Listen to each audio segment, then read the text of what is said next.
I'm Fran Spielman, and we're here in room 201A, which is normally used for committee meetings, but we don't have a committee, we have an interview. Lori Lightfoot, thank you for joining us. My pleasure. We kind of had a committee though, right? Okay, committee of two. The committee of the public. Okay. Tough week in Chicago, 12 dead, 71 shot, continuing into the week. What's wrong with the way the mayor has responded to this? Well, his first comments came on Monday at a, I think, hastily arranged press conference. And rather than showing empathy and taking real responsibility as the leader of our city and charting a specific path forward so that people could have confidence that there's a real comprehensive and substantive plan in place that will really start to heal and drive down the violence, what he decided to do was to victim blame and shame.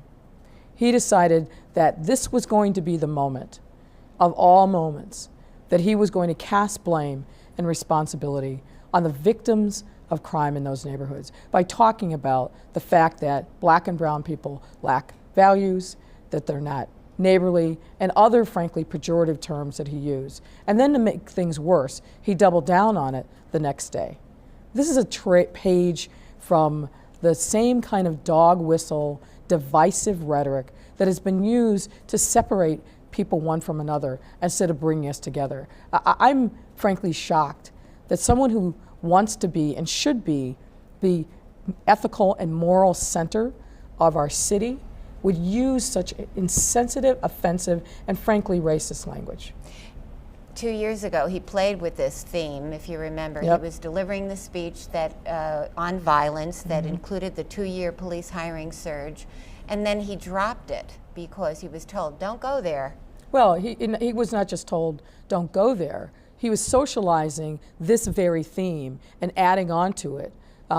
The absence of black fathers in neighborhoods, all of, again, the dog whistle rhetoric that's being used, frankly, by the right to attack and further victimize communities that are suffering and in need.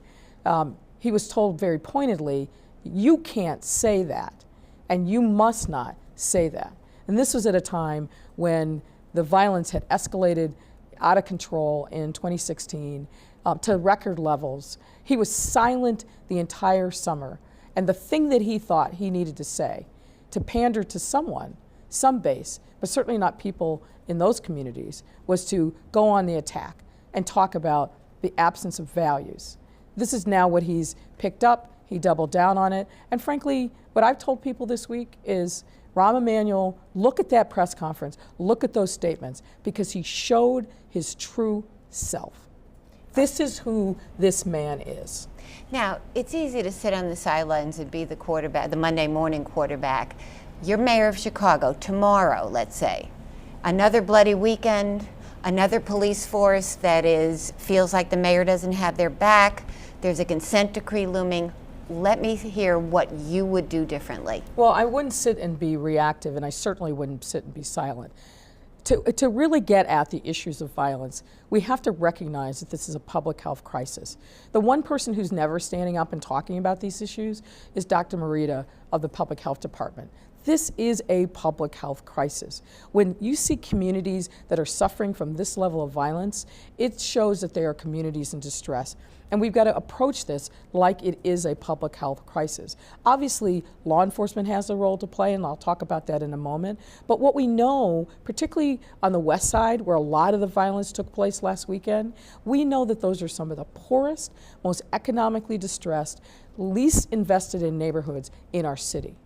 Austin in particular, year after year, unemployment rates that are off the charts, the number of people that are on public assistance. You can drive through portions of Austin and it doesn't even feel like you're in the same city. Now, of course, there are people of goodwill in every neighborhood across Chicago, but they need help, they need support to be able to uplift the quality of life of those neighborhoods. And what we hear is silence on those issues from this administration. So what I would do first and foremost is institute a comprehensive plan focused on uplifting those neighborhoods, identifying what's working, what the community assets are, and then backfilling that with the levels of city government, using city resources from a financial standpoint to help fill in the gaps, whether it's in economic development, moving jobs into those neighborhoods, providing access to affordable and quality health care, mental health care resources. Also, a big issue in those neighborhoods is life expectancy, working to make sure that we understand what the drivers of life expectancy down are in those neighborhoods, and providing healthy food options so that people. He says he does all that. He doesn't do. He does. The food deserts. He he's made a does not. focus. He does not. Having a Whole Foods which sells products that, frankly, even the most financially well-off people are hard-pressed to pay for in Inglewood, that's not doing it. We need a real comprehensive plan on a neighborhood by neighborhood basis that is focused on uplifting those neighborhoods and really, frankly, inviting private capital and investment. We also need to think about, as a city, rebranding how it is that we view those neighborhoods. When we keep allowing, frankly, no offense, the media to characterize these neighborhoods as basically Chirac and places that are lost and abandoned, that is not and that, frankly, it's not representative of the texture of those neighborhoods, but it also isn't inviting for private industry to come in and invest. So there's a number of things that we need to do to use our soft power to really help support and uplift those neighborhoods. And those things are just not happening now, and they're certainly not happening in a comprehensive way. Law enforcement obviously also has a role to play. There are just too many guns on the street. But what we constantly do is we react to the guns after they're already here. There needs to be a comprehensive plan here as well. We need to get with our federal partners, the U.S. Attorney's Office, ATF, DEA, FBI, not just here, but in Indiana and all the way down to the southern states, including Mississippi, where we know that these guns flow into our city with huge numbers. We've got to have a proactive plan to stop those guns before they get on our street. We also, frankly, need to be talking to our young people about ways in which they can resolve disputes in a way that is peaceful and positive and not behind the trigger of a gun. So there's a number of different things that we ought to have in place that do not exist now because, frankly, we have a mayor who doesn't see us, who doesn't see these neighborhoods, and now, showing his true self, really blames us for what's going on in those neighborhoods. You're basically talking about a Marshall Plan Absolutely. for each of these neighborhoods. A comprehensive plan, and for lack of a better term, absolutely a Marshall Plan for these neighborhoods. And That's what needs to. That's where's the money going to come from for that? Well, frankly, some of the money is going to come from money that's already available in city resources, but prioritizing the neighborhoods. You know, for example, last Sunday, when the mayor finally made an initial kind of off-the-cuff statement about the violence that was just spiraling out of control, where did he do it? He did it in a press conference to announce a $10 million investment in the Riverwalk. With due respect, think about that $10 million or other tens of millions of dollars that are available right now in city government to invest in neighborhoods. Why aren't we talking about that? We don't need another Riverwalk when we've got neighborhoods who are literally crying out for the smallest crumbs of resources. Is it sort of a let 'em eat cake kind of a thing? I mean, that's a nice frill when you have the money, but there's so many other Well, I would needs. say Rome is burning and Nero's fiddling.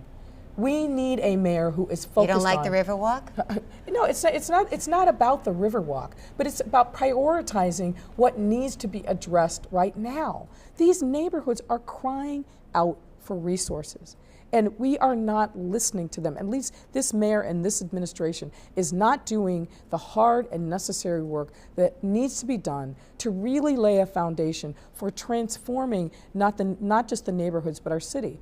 And let me just put it this way. I think there's a moral imperative to do these things, but even if people's consciousness aren't pricked by the moral imperative, there's a financial imperative as well. Poverty is not cheap. It costs. It costs in all kinds of ways, from the criminal justice system to using emergency rooms as preventative care, on and on and on.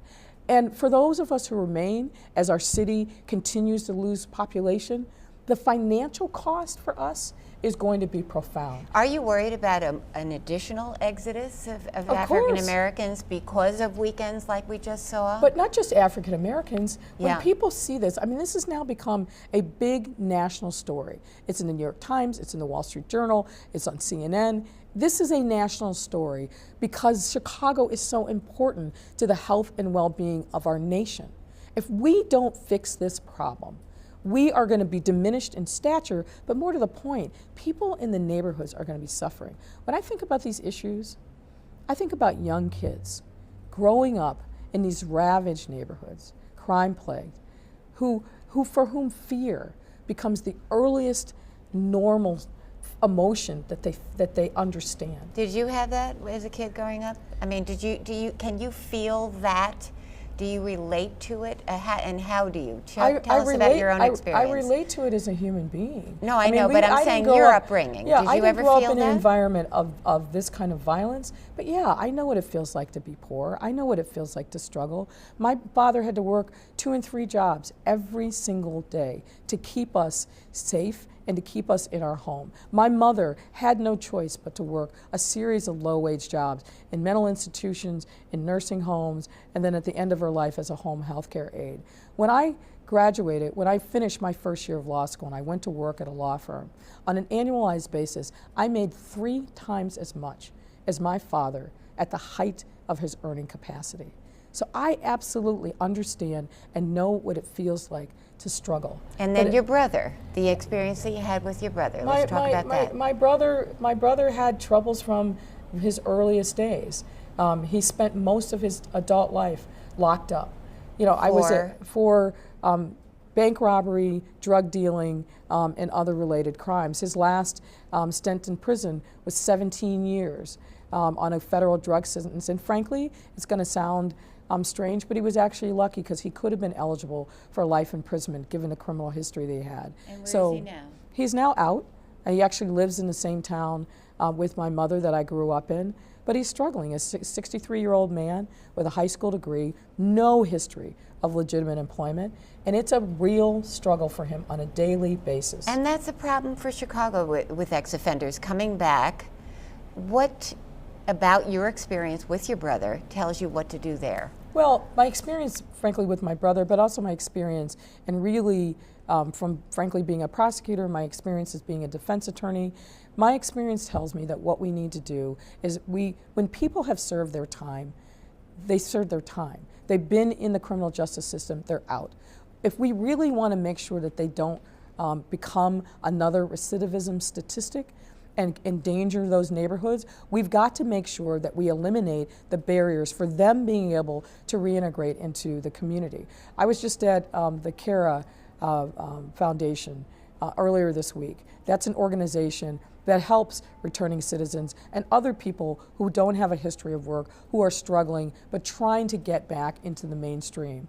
It was an unbelievable experience, but what those foundations and other social service agencies know is it's really difficult when you have grown up in trauma, when you have been on the wrong side of the law, when you have that brand on you, to get back up on your feet. Employers feel like they're taking a risk rather than investing. So as a mayor, knowing that and knowing literally every month thousands of people come back into the city from IDOC, and that doesn't count the thousands who are being warehoused at Cook County Jail, we have to deal with this issue. Frankly, we've got to stop criminalizing and victimizing so many black and brown people, and particularly young men in our community. That's not helpful to them, it's not helpful to the community, it's not helpful to the city. But when people are violent, or when they are doing harm, obviously they need to be brought to justice and they need to serve their time.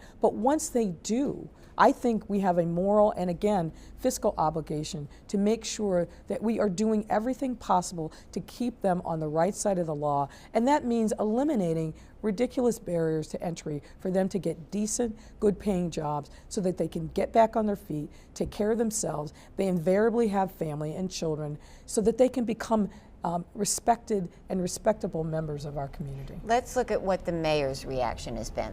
Flood the streets of these 5 districts with up to 600 police officers additional on the weekend. break up large gatherings. What's wrong with that? Well, as the architect of mass incarceration, going back to the crime bill in 1995 that he helped write and institute, of course that's his reaction, because he really doesn't understand the depth and breadth of these challenges, but also the opportunities. It's not enough, and frankly, it's the wrong-headed thing to do to say, let's have tougher sentencings, let's lock people up longer, and let's flood these districts. It begs the question, of course, where were those resources before? Was there a distraction because of Lollapalooza on a weekend where young black kids who can't afford a $200 ticket to go to Lollapalooza, why weren't they being safeguarded in their neighborhoods?